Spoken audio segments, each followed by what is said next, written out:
On the first day, both garden beds looked almost the same. The soil had just been turned in one bed. It was loose, light brown, fluffy on top. In the other bed, I left the soil alone. I did not dig.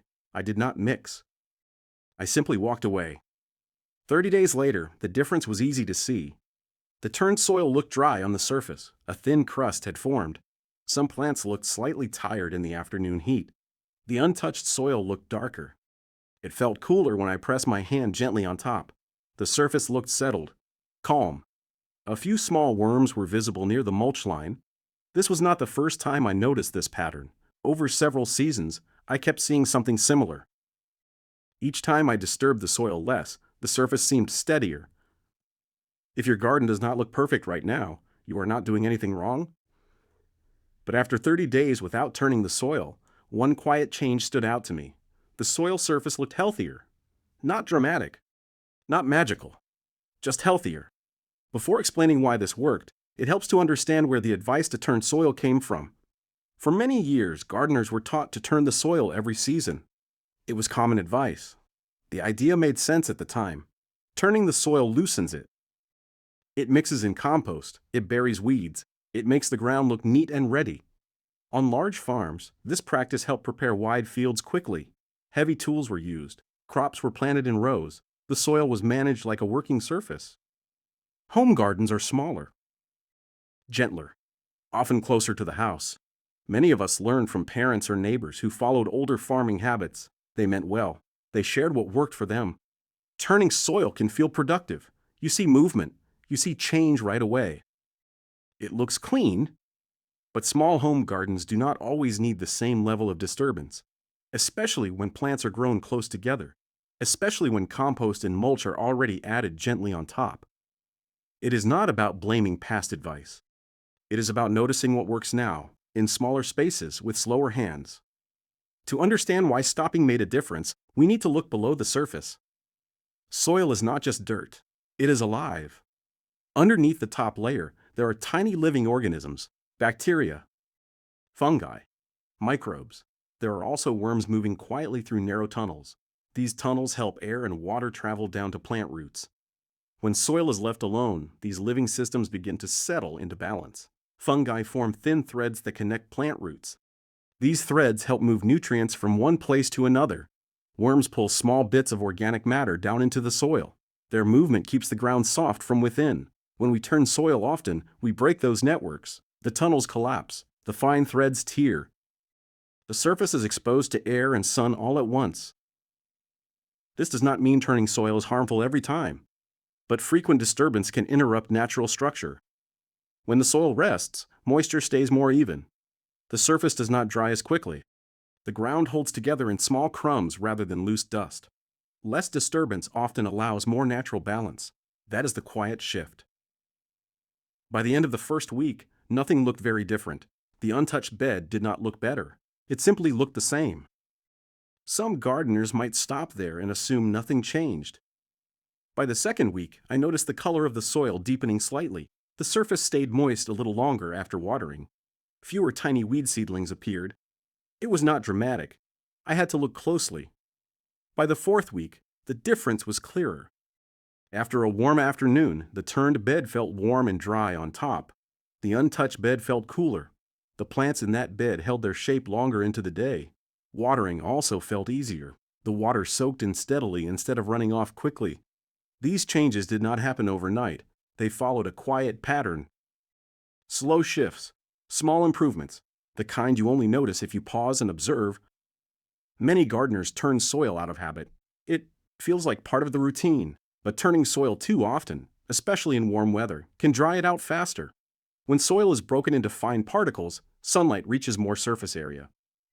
Moisture escapes more quickly. In very warm regions, this effect shows up sooner.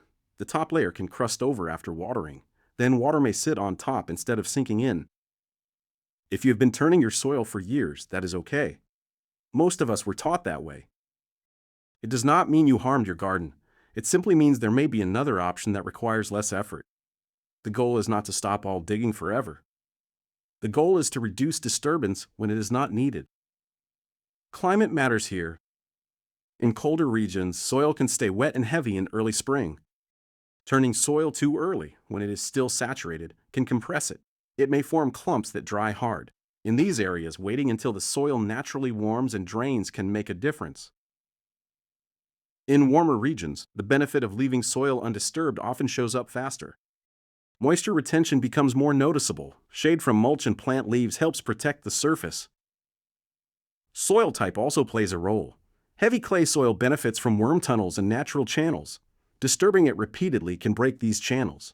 Sandy soil drains quickly. Leaving it undisturbed can help it hold organic matter a bit longer. Raised beds behave slightly differently from in-ground beds. Raised beds warm faster in spring. They can also dry faster. Leaving their soil structure intact may help steady moisture levels. There is no single rule for every garden, but observing your own soil can guide you gently. There are times when turning soil still makes sense. If you are starting a brand new garden on compacted ground, some initial loosening may help roots get established. If the soil has been walked on heavily and feels hard like brick, careful aeration may improve drainage. If you are adding a large amount of compost all at once, light mixing may help it blend evenly. These situations are occasional. They are not weekly tasks.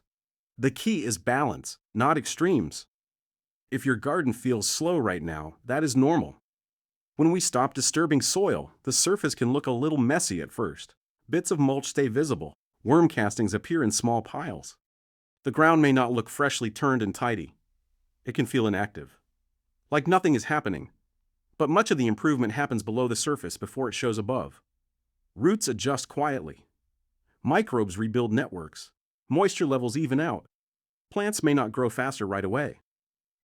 That is not the promise here. The promise is steadiness. Fewer sharp ups and downs. Patience matters, especially in gardening. If bending and digging feel harder than they used to, that is also okay. Letting the soil rest reduces physical strain. It allows you to spend more time observing rather than forcing change. Sometimes the best action is to pause. I'm curious about your own garden. Have you noticed your soil drying quickly after turning it? Have you seen worms near the surface after a gentle rain? Have you ever skipped digging for a few weeks and watched what happened? If you feel comfortable, you can share what you have seen. Every garden is a little different. Your observations may help someone else feel less alone in their process. After 30 days, the lesson was simple. No turning, less disturbance. The soil stayed steadier. Watering felt easier. The surface looked calmer. The plants did not transform overnight. They simply seemed more stable during warm afternoons. The soil did not crust as quickly. The need for constant effort decreased. Gardening does not always reward more work. Sometimes it rewards thoughtful restraint. You do not need to push the soil to prove you are caring for it.